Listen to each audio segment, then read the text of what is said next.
उत्तर प्रदेश की 9 विधानसभा सीटों पर उपचुनाव का औपचारिक ऐलान हो गया है। इन सभी 9 सीटों पर 13 नवंबर को मतदान और 23 नवंबर को नतीजे आएंगे। बीजेपी और सपा के बीच सीधा मुकाबला माना जा रहा है, लेकिन बसपा ने भी उपचुनाव में इस बार ताल ठोक दिया है। लोकसभा चुनाव में शून्य पर सिमटने वाली बसपा प्रमुख मायावती के सामने उपचुनाव में खाता खोलने की ही चुनौती नहीं है, बल्कि 14 साल बाद उपचुनाव में जीत हासिल करने का चैलेंज भी है। दलित, शोषित और वंचित समाज के सहारे कभी सत्ता की सियासी बुलंद छूने वाली बसपा के लिए अपने राजनीतिक अस्तित्व को बचाए रखने के लिए चुनौती खड़ी हो गई है। लोकसभा के बाद हरियाणा और जम्मू कश्मीर के चुनावी नतीजों से यह बात साफ हो गई है कि बसपा प्रमुख मायावती की पकड़ दलित समुदाय पर ढीली होती चली जा रही है।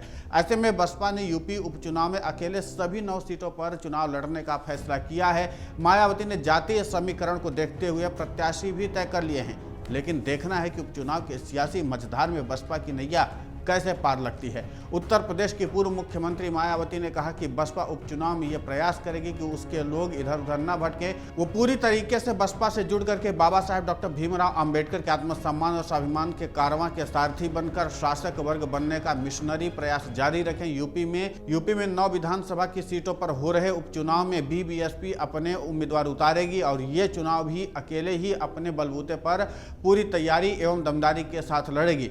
बसपा विपक्ष में रहते उपचुनाव से दूरी बनाए रखती थी, लेकिन अब किस्मत आजमाने का फैसला किया है। यूपी के 9 विधानसभा सीटों पर बसपा उपचुनाव लड़ेगी। बसपा ने फूलपुर से शिवबरन पासी, मीरापुर से शाह नजर, सीसामऊ से रवि गुप्ता, कटहरी से जितेंद्र वर्मा, मझवा से दीपक कुमार तिवारी उर्फ दीपू, गाजियाबाद से रवि गौतम और करहल से रमेश साक्यबद्ध को प्रभारी बनाया, जिन्हें बाद में प्रत्याशी घोषित किया जा सकता है। कुंदरकी और खैरपुर सीट पर बसपा ने अपने पत्ते नहीं खोले हैं। उत्तर प्रदेश में बसपा ने अपना आखिरी उपचुनाव 2010 में लड़ा था और जीता भी था, जब मायावती ने सत्ता में रहते हुए सिद्धार्थनगर की डुमरियागंज सीट पर हुए उपचुनाव में बसपा प्रत्याशी खातून तौफीक ने बीजेपी को 15,000 से अधिक वोटों के अंतर से हराया था। इसके बाद मायावती ने खुद अपनी सरकार में हुए उपचुनाव में भी अपनी पार्टी के प्रत्याशी को नहीं उतारा।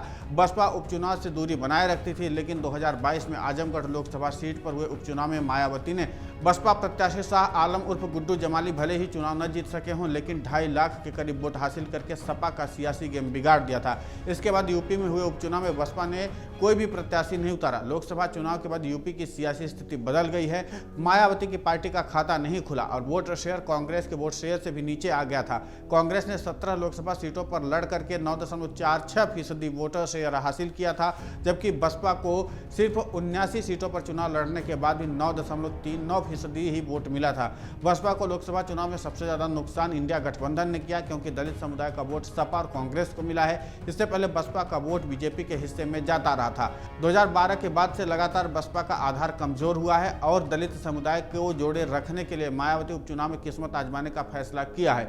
यूपी की जिन 9 सीटों पर उपचुनाव, उनमें से एक भी सीट बसपा 2022 के चुनाव में नहीं जीत सकी थी। 2022 के विधानसभा चुनाव में पार्टी को सिर्फ बलिया की रसड़ा विधानसभा सीट पर जीत मिली थी, जहां से उमाशंकर सिंह विधायक बने हैं। लोकसभा चुनाव में एक भी सांसद बसपा का नहीं है। ऐसे में बसपा के लिए उपचुनाव में खाता खोलने की बड़ी चुनौती हो गई है।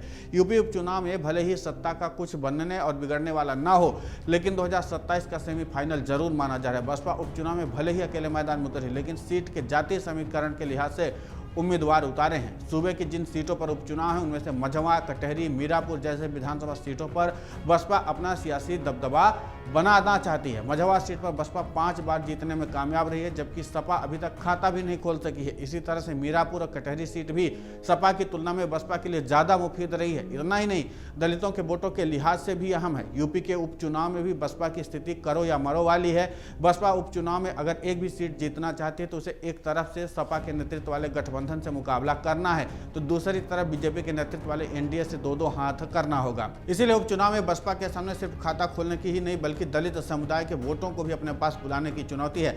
ऐसे में देखना है कि मायावती का दांव कितना कारगर साबित होता है और क्या 14 वर्ष का जो वनवास है उसको दूर कर पाती है मायावती।